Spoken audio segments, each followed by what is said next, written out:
the New Zealand Tech Podcast, brought to you by Gorilla Technology, proactive and strategic IT. Hey folks, greetings and welcome along to the New Zealand Tech Podcast. I'm your host, Paul Spain, and today we have Greg Cross, the Chief Executive and Co-founder at Soul Machines, joining us. Welcome along, Greg. Great to be here. Thanks for having me, Paul. It's a pleasure, and great to have you in the studio this time. I think last time we were kind of mid-COVID lockdowns and the like, and we were, I don't know, probably both sitting at home, or I'm not sure where you were sitting. But I'd have been at home, in my office at home. So still spend a bit of time there, but it's nice to be able to get out and about around the world again. Definitely is. A big thank you to our show partners, to 1NZ, 2 Degrees, Spark, HP, and Gorilla Technology. Well, let's kick in. I think today we'll try and delve into some of the tech news of the day, but also very keen to catch up with you on what's been happening in the world of Soul Machines and I guess sort of the broader AI picture, because you're looking at probably lots of different aspects of AI in your work and your varying sort of interactions as you're traveling around the world. So I think you've probably got some unique knowledge and perspective. So very keen to delve into that. But there are some interesting sort of news topics as well that hopefully we get a little bit of time to delve into. But maybe for those who aren't familiar with Soul Machines and what you do, just a little bit of a background on the company. Sure. So Soul Machines is a company I co-founded with Dr. Mark Sager in 2016. So it's a spin out from the University of Auckland. So Mark set up a research lab in 2012 at the University of Auckland after he left the movie industry, where he'd done some of the incredible animation work on movies like Avatar and King Kong, which he won Oscars for his work on the animation technology that was used in those movies. And what Mark really focused in on was the ability of Avatar CGI characters to be able to express emotion in an incredibly human-like way. So after Mark left the Weta Digital in the movie industry, he set up his research lab at the University of Auckland and started exploring this world of what we now think of as a specialized research field of cognitive modeling. And Mark's early work was a project he called Baby X, where he created a CGI or an avatar of his 2-year-old daughter. And then with his team of researchers, set about simulating human behavior by building cognitive models, connecting them with neural networks. And so that was the early days of his research. Mark got sought out by one of the world's most interesting early stage investors, Selena Chow and the folks at Horizons Ventures. And Selena looks for really interesting technology that in her opinion can change the world. And as a result of that, when Mark and I spun Soul Machines out of the university, Selena and the Horizons Ventures team invested in our Series A round. Since then, we've had 3 rounds of capital, 135 million US. Most recent round closed at the beginning of 2022. So over the course of our 7 years in business now, we've continued to fund and grow Mark's research program, built out a really deep IP portfolio, patent portfolio in our specialized space, and worked with, done some amazing work with different companies, brands, industries around the world. So that's, I guess a little bit of background where, we still do all of our core R&D here in Auckland, but we have another engineering team in the US, and we have, people distributed between here and the US market, at which we consider our main commercial market these days. Yeah, it's good to get an update, and realistically, the US is where the big population base is, and it tends to be where the investment is available most easily when it comes to a lot of cutting edge technology. Yeah. And also your buyer base. So what does that mean for you and your team? Are you're traveling a fair bit these days, Greg? Yeah, Again? I travel nonstop. You know, COVID was probably the only time in my adult career which slowed me down, to be honest. I've spent a lot of my career living in the US. I have two grown-up kids who are Kiwi Americans. So I get to occasionally get to see them when I'm on trips through the US. So I travel back to traveling a lot at this point in time. Still not as easy as it used to be in some respects, but but it is great to be back out in the world and doing what we're doing here today, having these face-to-face conversations. And at the same time, it's been an exciting couple of years. I mean, last year it was all about the metaverse, I guess, and then this year is all about AI and artificial intelligence. Both worlds which we're a big part of, and present some massive opportunities for the company. And so, in terms of your journey, you're already kind of 7 years into that journey, but often when we look at new technologies, it can actually take quite some time to get from the beginning till when you really kind of find where the biggest and best opportunities are. What's the last year or two kind of held on that front from the Soul Machines perspective? So I mean, deep tech research takes time and money to commercialize.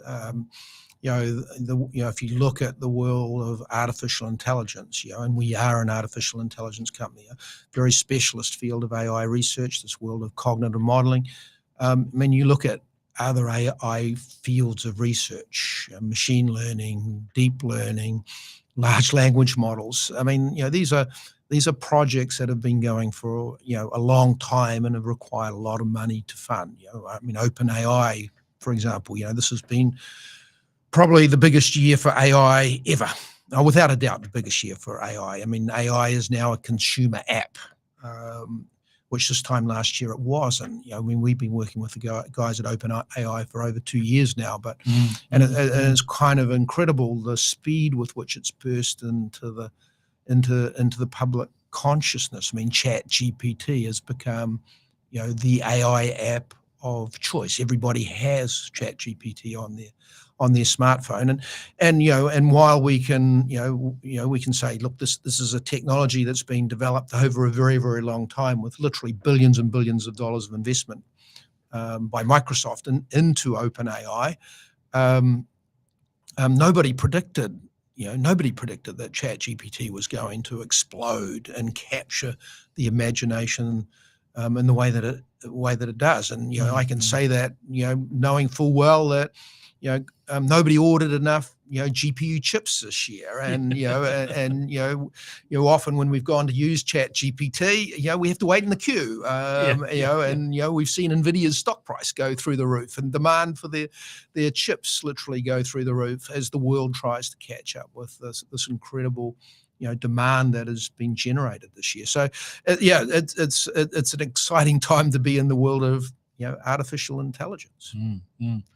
And what are the ways in which you're, I guess, connecting with the outside world, because you've been creating your digital humans, or whatever the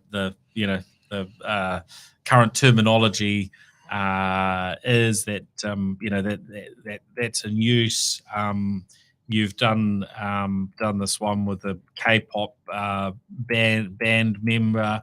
But you've been doing things for a whole range of organisations, from global entities to local Kiwi firms, and now I guess pop stars and the like. So it's quite varied in terms of the spaces and so on that people might be interacting with your technology, sort of compared to maybe where you were when we last spoke. Yeah, I mean, the world has changed, the market has changed, the AI ecosystem has changed, and like any company, you've got to shift to cope with those changes. Shift your business model, for example. So, if we go back to I guess the COVID era, we really grew up as a pretty typical enterprise, direct sales organization. And as we started to understand, how to, selling to big enterprises has always been about building personal relationships and face-to-face relationships. So all of a sudden you're having to do that remotely, via Zoom. And as a result of that, during the COVID era, we pivoted towards working more closely with channel partners. So, big companies, IBM's a big partner, Microsoft, AWS at a sort of a tech partnership level. But then, we work closely with some of the biggest Microsoft systems integrators and resellers. In the US, Slalom, for example, is they're one of their big global resellers. One of the biggest in the US is a huge partner of ours. We started to attract attention from digital agencies, or even traditional advertising agencies. So we then over the course of the last couple of years built a pretty vibrant channel program where our partners like WPP or Slalom would take us, or IBM would take us into their big corporate accounts, and we found, because they had existing relationships and existing investments in stack and procurement processes that were set up, we found we could dramatically accelerate the size of sales and the speed with which we've closed sales. And now again, with the world of ChatGPT and the world of large language models, we've shifted again, because we've seen this huge interest in what we think about as the creator community, people who can now create content and derive content using ChatGPT. And using our Digital DNA Studio product, we become an incredible way to add a completely different user experience on top of ChatGPT. So still the same types of value propositions. We think, we spend a lot of time thinking about the future of consumer experience, the future of brand experience. Increasingly we spend more and more time in digital worlds, so the question, that we've spent a lot of time working with some of the biggest companies in the world over the last few years is, what's the future of brand experience in a digital world, whether it's the 2D e-commerce store that we have today, where we do, a bunch of our shopping online, through to, more interactive, more immersive 3D worlds, which, undoubtedly will still come in the future. And this is, how we think about this, experience. How do we add that dimension of emotional connectivity? Because if you think about brands, whether they're either celebrity brands or product brands or consumer brands, they're brands because they connect in some way, some deep emotional way with consumers. So, that's an area that we continue to spend a lot of time, working on with our partners, and now with a, bigger and bigger creator community. So what would, for listeners who maybe haven't interacted with your technology or, don't know too much about it, what would be some examples that you could walk people through? Well, I mean, you can go to, you can go to our website today now, and there are two digital people, avatars that you can interact directly with on our website. At soulmachines.com. Soulmachines.com. You get to choose. They're both sitting on top of trained versions of ChatGPT, with guardrails, of course. So one of those digital avatars is Nova. So Nova is our digital brand ambassador. So she represents us. So as well as sitting on top of ChatGPT and having a pretty wide conversational base, which is pretty much infinite, Nova's also been specifically trained on all things Soul Machine. So, you can go and have pretty natural conversation with Nova. And then, so Nova is created using Digital DNA Studio, our creative suite, which is a product that you can actually sign up for a free trial also on our website. So you can go, from talking to Nova to building your own, your own digital and brand ambassador or digital trainer or coach, yourself in a matter of minutes. So, but the other avatar you can talk to on our website is one of our digital celebrities, and this particular one is K-pop star Mark Twain. So Mark is part of the boy band group GOT7. He's actually LA based, and so we built a digital double or a digital twin of Mark. And when we launched, so we launched Digital Mark on Mark's social media platforms about a month ago. So Mark went out and said, "Hey guys, if I'm Digital Mark Twain." So it was a video, and if you want to talk to me, you can click here. And so, literally in the first week after that initial post, the amplification was massive. Over 1 million people interacted with that post in some way, shape, or form. 30,000 people clicked through and had a conversation with Mark. And these weren't just, "Hi Mark, nice to see you." These were, and during the first week, we got out to an average of 10 minutes per conversation. Wow. So people were having these conversations. We had,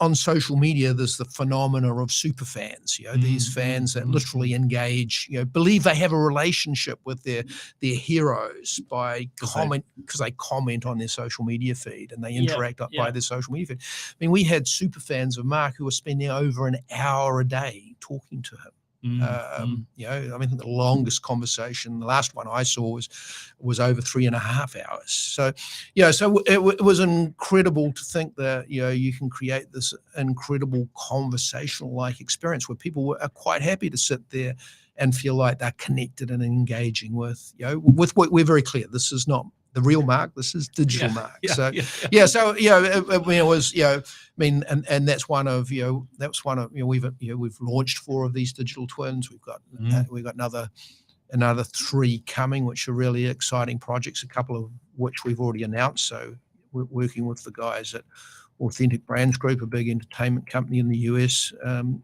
create a digital twin of Marilyn Monroe. And then Francis Ngannou, the former UFC heavyweight champion, who's about to take part in, I think it's one of the it's one of the richest prize fights of all time, when he fights the boxing heavyweight champion Tyson Fury in an exhibition fight in Riyadh next month. So that's another one, and a bunch of other really interesting projects coming up as well. In that space. So, it's kind of looking at those 2 types of experiences: creators who want to build stuff for themselves or for their customers or their client bases, or celebrities where we think about the future of fan engagement and fans wanting to feel that they can connect directly with their heroes. Where are you picking? If you're sort of looking a few years out. Where you would think that there will be the most,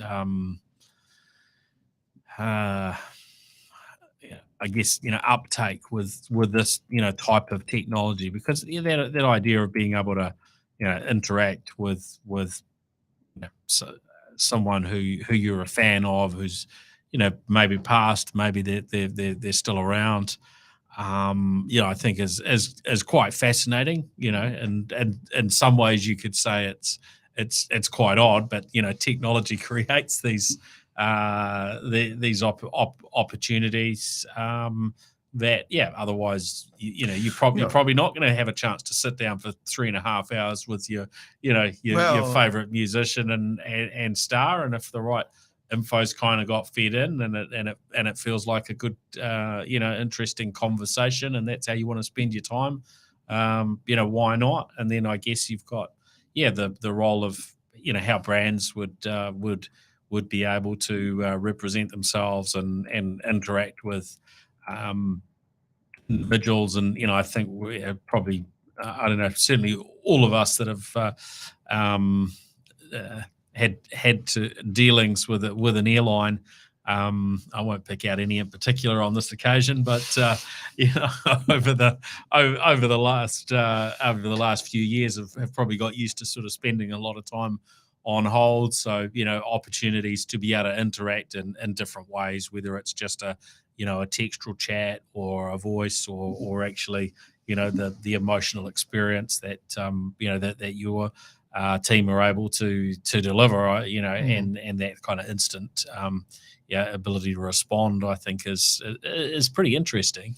Yeah, look, I mean, we definitely have some clear ideas as to where some of the big applications will be, but I mean, really our focus on is enabling creative communities, whether it's in our enterprise, in big enterprises, whether it's in the small business, whether it's in digital agencies or development shops, really allowing the people who create solutions to come up with the most incredible, innovative ways to use artificial intelligence and to use our technology as part of their AI stack, creating that more human-like user experience. So, a big chunk of our focus is really on the democratization and making it really easy for people to create whatever they like. Of course, brand experience, customer experience, consumer experiences are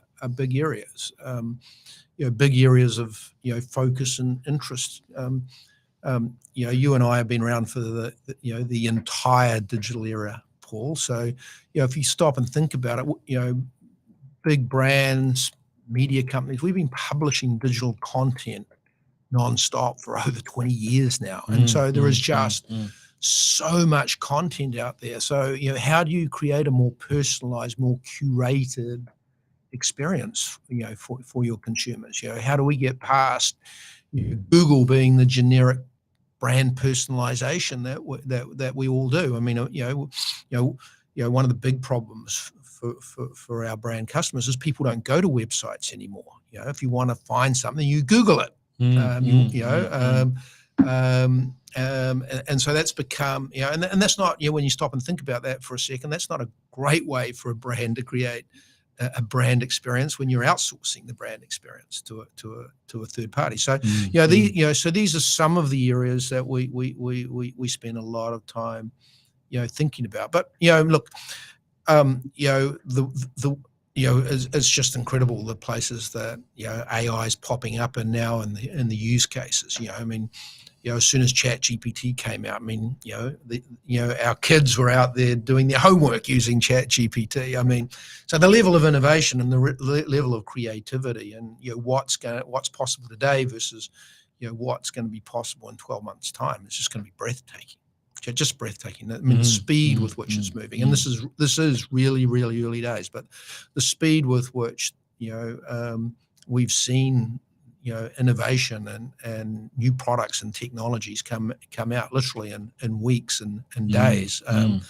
We had this big enterprise client, Morningstar, one of the top financial data companies in the world, and this was led by their CEO.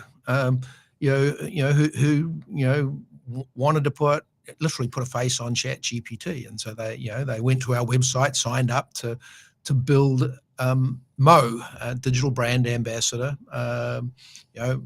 Fortunately, my customer experience team intercepted that one, and we worked with them, and they were one of the first companies in the world just using open source tools that figured out how to, in a matter of a couple of weeks, how to create a language model that was just trained on their own personal data. And then the CEO of Morningstar's on stage giving his keynote address with Digital Mo, the brand ambassador for Morningstar. And so I mean, mind blowing to think about that level of innovation. And I guess there's two dynamics that we see certainly playing out in the US market here. Is one is consumers who have ChatGPT on their phone, and the corporate IT departments might say, well, you can't use ChatGPT behind the firewall or on company data, but it doesn't mean that we as consumers, as individuals, aren't going into our team meetings and our work, and we're not thinking about how large language models or ChatGPT can help us do our job better, or how we can make our department more efficient. So there is this incredible innovation that's being driven bottoms up. So that's one dynamic, and the second dynamic is every CEO in the world is now faced with the fact that AI is going to be a massive productivity shift, and a massive source of competitive strategy over the next decade or so. So you're seeing a lot of focus with big CEOs saying we need to do more and we need to do it faster. We need to enable our people to do it faster. So it's tremendously exciting to really see the speed with which things have been moving over the last 6 months. Now, New Zealand has been generating I guess an increasing amount of revenue from the world of cinema over the last a decade or two. And of course, that's where a lot of Mark Sager's background, is in that world. And we've seen these strikes in the US with actors, and the sort of pushback on AI. What are your views on where we're heading from that that perspective? And do you see your technology being part of that mix in the future? Yeah, AI is going to have an impact on every single industry. It's just one of those fundamental technologies. It leverages the data that we have, and it enables us to use it intelligently in ways we can't even imagine. So it's going to have an impact on the entertainment industry in the same way it's going to have an impact on the healthcare system and the education system. Hopefully AI, and some of the work that we've done with, some of the biggest healthcare providers in the world, World Health Organization, Kaiser Permanente, Pfizer, some of the work that we're doing there. We know we don't have enough healthcare workers or teachers in our education system. So there are ways that that we can see already where AI can do some amazing things. When it comes to the Hollywood strike, and it's really interesting because this is the first time that I'm aware of that we actually have a union action, and AI is very, very much front and center. There are other issues involved in it as well. Obviously, yes. The last big technology impact on the entertainment industry was the advent of streaming of content, in both the music industry and the film and television industry. But and there's a whole bunch of baggage there to be sorted out. To be fair, so the AI world has been has become sharply into focus there, and we've always been very, very clear. We're working with a couple of Hollywood A-listers at the moment on creating digital twins of them, but they're not for acting in movies. I personally believe that we as human beings, fundamentally like to have our stories told to us by other human beings. So I don't see AI and AI actors, replacing real people in the current genre of the film industry. Because we saw, if you think about it, a couple of decades ago, the CGI industry came along. Pixar came along, and they invented CGI movies. And since then, Weta Digital has become, one of the preeminent companies in the world and helping production companies to produce these amazing animated movies. But that didn't stop us watching movies with real people in them.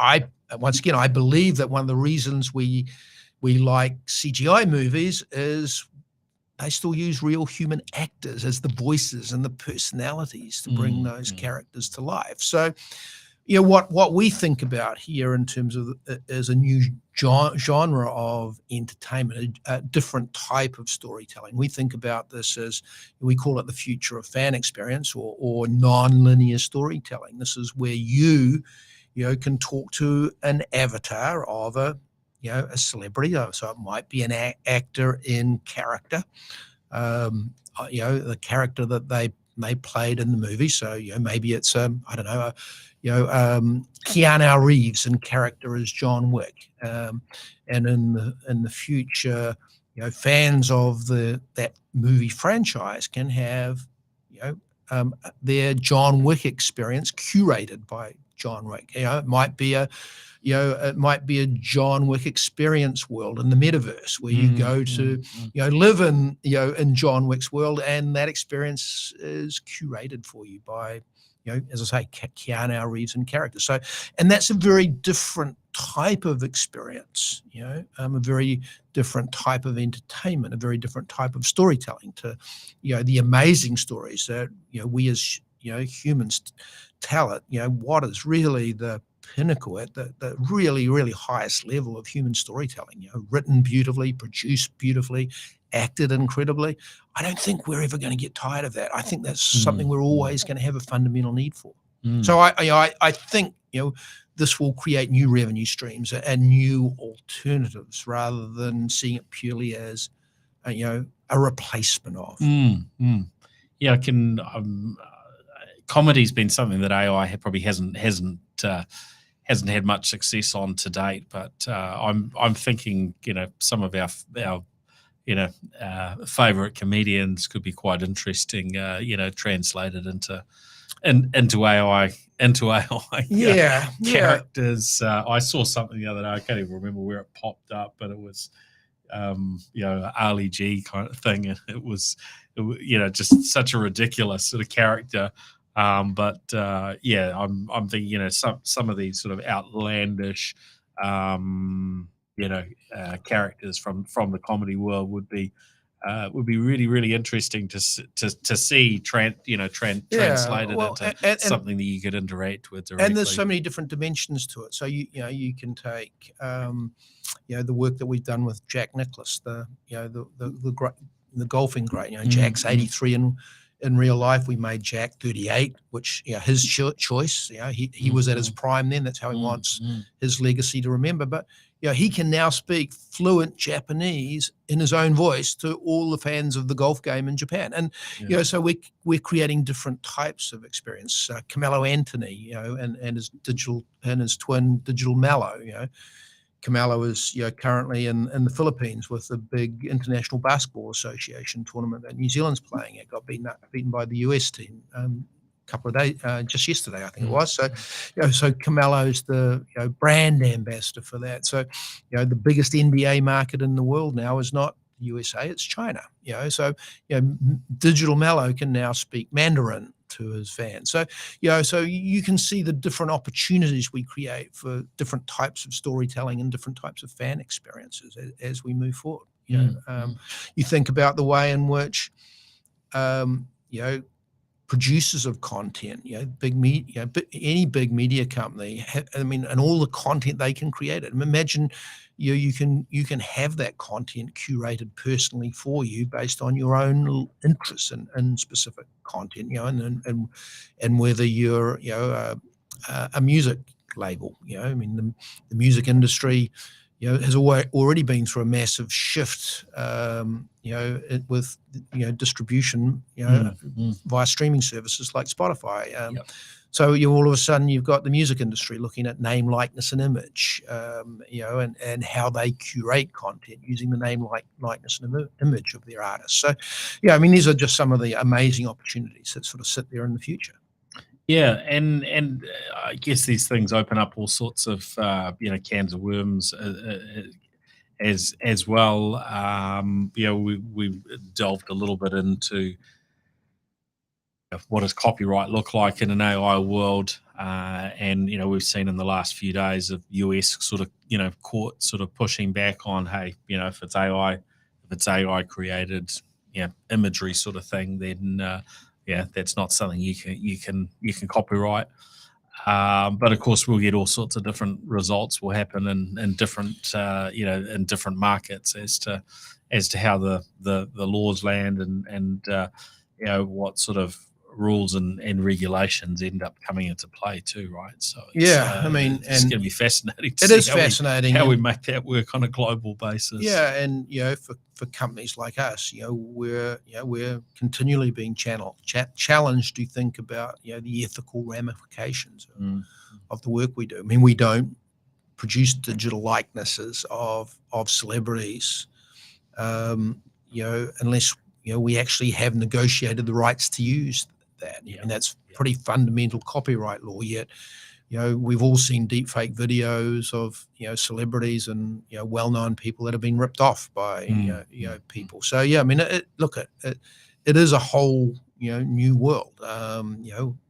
We're still getting through and trying to understand all the implications of the social media world that has developed over the last 15 years, since sort of the early 2000s, and now we're into another world of acceleration. What to me is really good at the moment is what's great is there is a much more informed level of debate that's going on, not just in the tech industry amongst themselves, but with regulators and with different parts of communities and societies. And I think that's to me that's a really positive thing.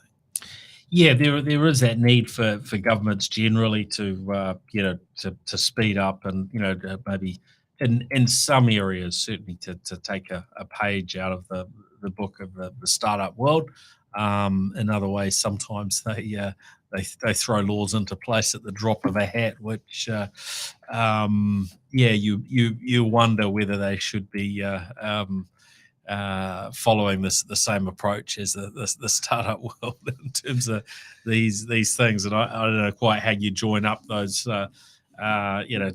some of those parallels around failing fast and the like. It does seem as though sometimes when there's legislation put in at speed, that the maybe the fail fast piece of the picture isn't being considered. So if the legislation doesn't work, it just gets left in place, or there's not a continual improvement and kind of iteration. But I guess looking at the broader role of how government needs to change and the role of artificial intelligence within government is maybe a little bit too deep a discussion for today. We can go all over the place with that. As I say, I mean, I think we can. I mean, I'm an optimist. I'm an entrepreneur, so I mean, you have to be. So, I am optimistic, and I am encouraged by the level of debate that is going on, and the fact that governments are even talking about regulation now. I mean, time will tell as to how good that is and how smart that is, and how quickly it needs to evolve and change. Really, I mean, I think that the cool thing from a generational point of view, Paul, is we're now seeing some incredibly digitally savvy kids come through into leadership and taking leadership roles in government and in our local bodies. So I think they'll be much better equipped than than some of our current policymakers and lawmakers to help us figure out where the line should be. No, I definitely hope we'll keep moving and in a generally a good direction from that front. Now, sort of, I guess, delving into some of the tech news of the last few days. Saturday, I was on the social media platform formerly known as Twitter. Was on X, and I saw that Elon Musk's been doing a live stream. Now, he's obviously been on a bit of a journey with trying to reshape Twitter, and I think depending on how you use the platform and the like, and what sort of content you're into, it does seem to vary whether people are pleased or displeased with how it went. But the streaming seemed to be working pretty good. And the stream that that was coming presumably from his phone was of Tesla's new AI powered full self-drive technology. Now they've been through sort of multiple iterations, and what we've had in New Zealand has been pretty dated tech, I think, from probably many people's perspective, and certainly those who signed up and purchased a Tesla back in 2019 when they became a little bit more accessible with the Model 3, and Tesla's website was touting that it'd be driving you around on the city streets, without you having to turn the steering wheel and so on by the end of the year. Which of course we're a few years on from that, and it hasn't happened yet. But what was pleasing with this demo, they were showing off this new iteration, which seems to kick to the curb the last few years of technology. So even with their what they were calling FSD beta in the States, which a lot of people have had access to, and people getting driven to and from work or wherever they're heading, and by many accounts a pretty interesting and positive experience. I think some people feeling as though they're probably some people seeing their lives flash before their eyes until they managed to grab back hold of the steering wheel with that technology. But with that technology, they were using neural nets to train up and basically, I guess, build the machine learning sort of models, as well as kind of a whole lot of hard-coded rules around, hey, this is how we handle traffic lights, this is how we handle judder bars, and all these sorts of things. And we've heard recently, hey, there's this new V12 coming that basically kicks all of that to the curb. We're dropping in, all these videos into the neural nets, and there's this new approach. And so it was really interesting to be able to watch this video where Musk driving around. And I think the first 20 minutes, they were able to drive around without having to grab the wheel and correct the AI going off track. I think at the 20-minute-ish mark, there was some correction needed and some misunderstanding of the traffic lights, which was entertaining. But to hear that this refresh basically was just using a whole lot of previous videos that are dropped in and had been entirely trained on the videos rather than on manual coding. Yeah. And obviously there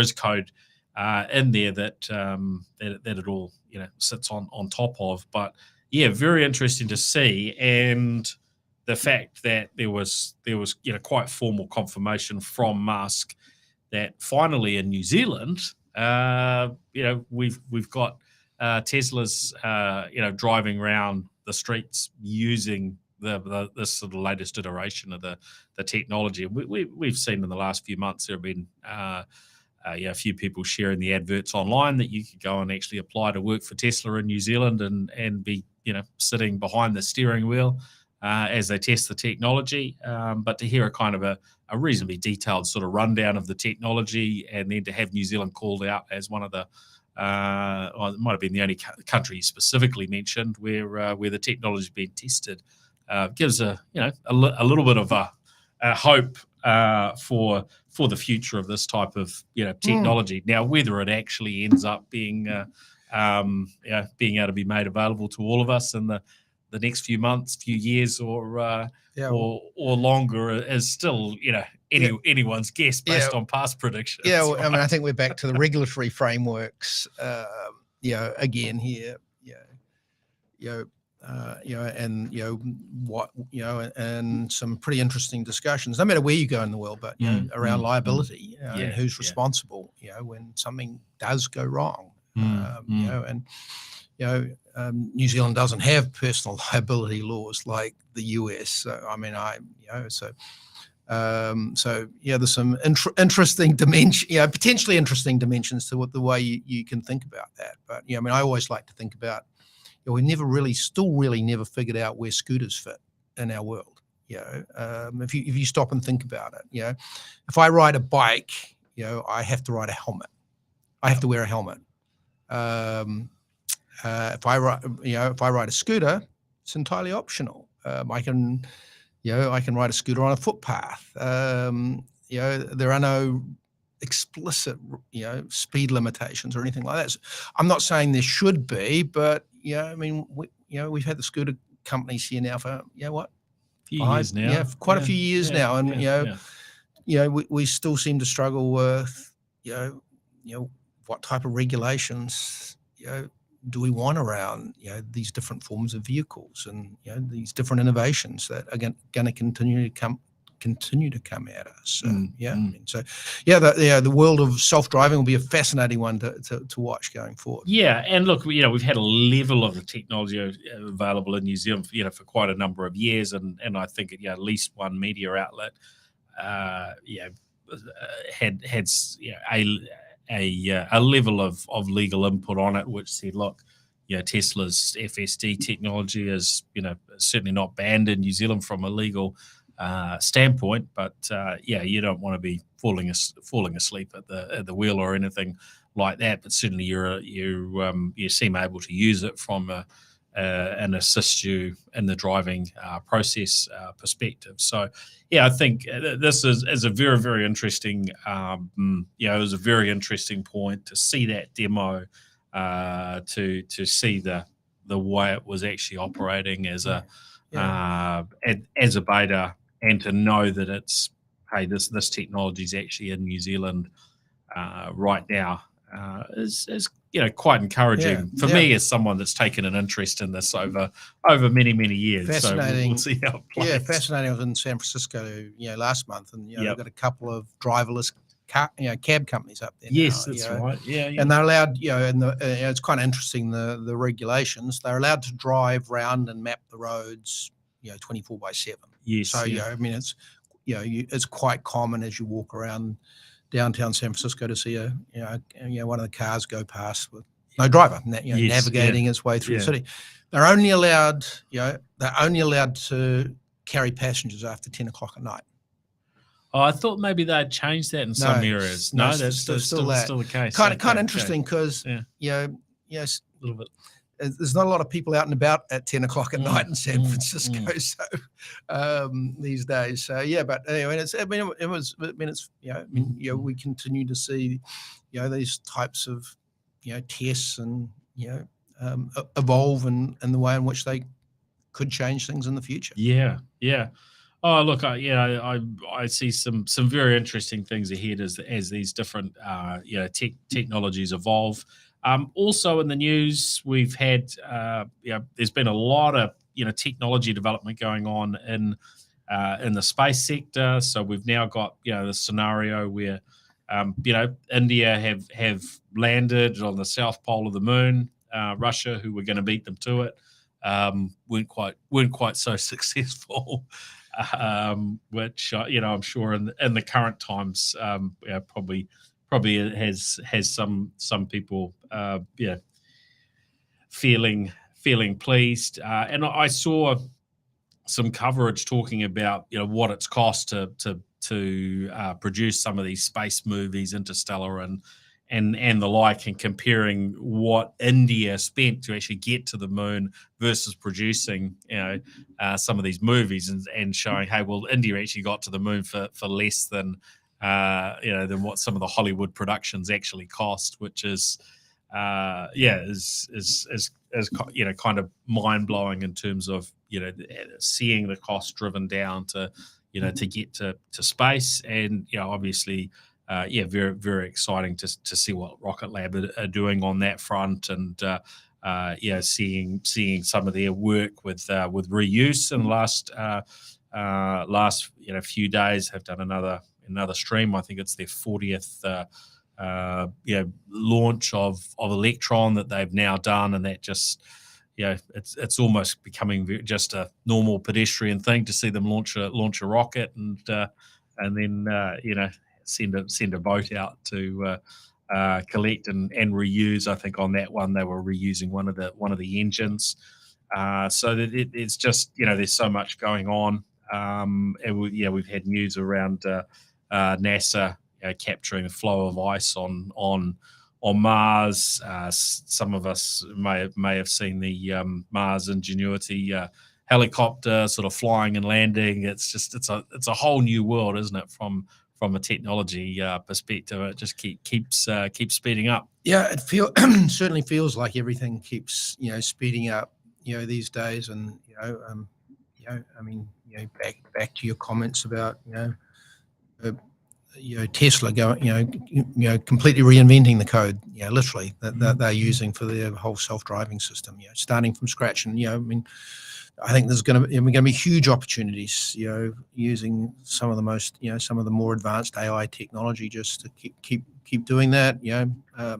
You made the comparison between the Hollywood and the Indian space industry. But let's not forget, Bollywood is the most prolific producer of film content on the planet. So I'm sure they're very, very busy at the moment as well. So. Yeah, and then on the flip side, because we talk about all of the great positive things that technology can be done. I was reading around Cloud Nordic, a cloud provider, Danish cloud provider, and basically they apparently lost all of their data, all of their clients' data, following a ransomware encryption that basically encrypted all of their servers and paralyzed them as an organization completely. And this intrusion happened a week or more back, August 18th. And they shut down all of the servers and wiping company and customers' websites and email systems, and basically have indicated that things aren't looking great and that people should go and sign up for a new email service or whatever they need somewhere else. Apparently they're not in any sort of position to pay a ransom to be able to restore the data, and it's pretty much all over. I mean, that's kind of at the extreme end of things, isn't it? I mean, we hear about ransomware scenarios, and some of us will have some close visibility on some of these sorts of scenarios that happen. But I don't think most people in their planning would be preparing for a key service provider to effectively get wiped out. In this case, by the self-proclaimed Nordic cloud experts. Seems as though it's a shocking story. Shocking story with obviously massive consequences for everybody involved. We put so much reliance on technology, don't we? So yep, I mean, there's some lessons there. It's a completely integrated part of our world. In recent times, more and more of that compute power has been centralized to the cloud. So for those that are maybe interested in finding out a little bit more about Soul Machines, if someone's interested in becoming a client, maybe they'd like to join your team or whatever, is it your website the best place to go to? It's always the best place to start. So go have a look at the sorts of things we're doing with Nova and with Mark Twain, and have a look at Digital DNA Studio. It's a great product for people who want to experiment in this future world of an emotionally engaging, more human AI for the future. Yep. Okay, no, that's great. Digital DNA Studio definitely looked looks really interesting. And so, yeah, for those that are wondering, if they can have a dabble with technology, that looks like a good place to go and experiment. As well as the other examples that you mentioned. Cool. And just on, I guess, on the local front, interestingly, we've had a new MVNO launch, mobile virtual network operator. So Mighty Ape, who are owned by Kogan out of Australia, have launched their Mighty mobile service on One NZ network, and so they've got these sort of 3 tiers of unlimited plans. So the top one, and I think that looks like a prepay type model, but at the kind of higher end, so the top tier is a 5G unlimited, uncapped. And then they've got a 50 megabit per second and a 10 megabit per second sort of offering. So just we continue to see sort of evolution and competition in the local mobile market. It was interesting when I read the press release. They were talking about how in different markets around the world that we see these variations with sort of completely uncapped type plans and how that's what they're offering. And if I read it right, it was talking about there not being an asterisk next to the details of the unlimited on their plan. And I went to the website and had a look, and there were asterisks next to their unlimited and saying some fair use applies. So it will be interesting to see how people take advantage of these particular plans. But I imagine someone that's in, say, an area where they can't get, say, a wireless rural broadband would be very interested in signing up for one of these unlimited plans and then tethering off a phone. So maybe there are going to be some limitations, but look, good to see the market getting some additional options, shall we say? Yeah, I'm just getting used to the new logos on the Warriors jerseys this year. Yes, yeah. I was at the game last week. Got invited up by one of the tech brands to a game, and it's I guess a lot of people are now wearing the old kit. And so there's probably actually a benefit from for the Warriors in terms of selling a lot more fresh merchandise. So everyone's running the wearing the newest stuff. All part of the mix. Look, a big thank you to our show partners, to Gorilla Technology, HP, Spark, 2 Degrees, and One NZ. Thank you very much, Greg Cross, for joining us on the New Zealand Tech Podcast today. Yeah, cool. It's always great to be here. Always great to catch up, Paul. Thanks for having me. Thank you. All right. Thanks, everyone. We'll catch you again next week. And just a reminder, if you've been watching the live stream, then do go and find the audio podcast through your Spotify, Apple Podcasts, or whatever your favorite podcast app is. And of course, if you're listening to the audio, then wherever you like to catch video, then that's the place to follow us. We are on YouTube, on X/Twitter, Facebook, and if you want the videos on LinkedIn, then the best thing to do is follow or connect with myself, Paul Spain. All right, cheers everyone. See you next week. The New Zealand Tech Podcast, brought to you by Gorilla Technology, proactive and strategic IT.